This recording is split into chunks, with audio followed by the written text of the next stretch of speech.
नमस्कार. आज मी तुमच्यावर झटपट अशी ढोकळ्याची रेसिपी शेअर करणार आहे. छान मऊ, स्पॉन्जी, लुसलुशीत असा हा ढोकळा आपण मिक्सरमध्ये तयार करणार आहोत. मिक्सरच्या भांड्यामध्ये इथे मी 1.5 कप एवढं बेसन घेतलेलं आहे.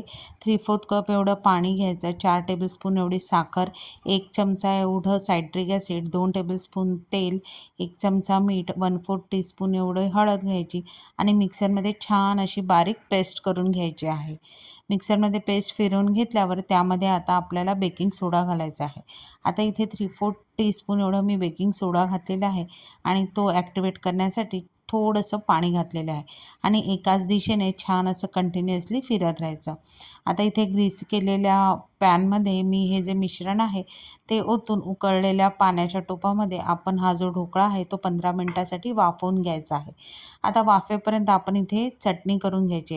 चटणीसाठी इथे मिक्सरच्या भांड्यामध्ये 1 मूठ कोथिंबीर, 3 मिरच्या, 1 छोटा तुकडा आल्याचा, 1.5 कप एवढे शेव घ्यायचे आहेत. चवीप्रमाणे मीठ टाकायचं आणि मिक्सरमध्ये फिरवून घ्यायचं. शेव असल्यामुळे मीठ अगदी बेताचंच घालायचं. आता फोडणीसाठी इथे तेलामध्ये राई घातलेली आहे. राई तडतडल्यावर हिंग, कढीपत्ता, मिरची घालायचा. गॅस बंद करायचा आणि त्यामध्ये अर्धी वाटी एवढं पाणी घालून 2 चमचे साखर घालून फोडणी साईडला ठेवायची. आता 15 मिनिटानंतर ढोकळा बघू शकता आपला छान असा शिजलेला आहे. आता तो थंड झाल्यावर आपण एका प्लेटमध्ये काढून घ्यायचा आणि त्याचे आपल्याला हवे तशा आकाराचे तुकडे करून घ्यायचे. आता हे छान असा नरम लुसलुशीत ढोकळा आपला तयार झाला आहे. त्यामध्ये आपण तयार केलेली फोडणी घालायची आणि हिरव्या चटणीबरोबर सर्व्ह करायचा. तुम्ही बघू शकता अगदी कापसासारखा मऊ लुसलुशीत बाहेर मिळतो तसा हा ढोकळा तयार झालेला आहे.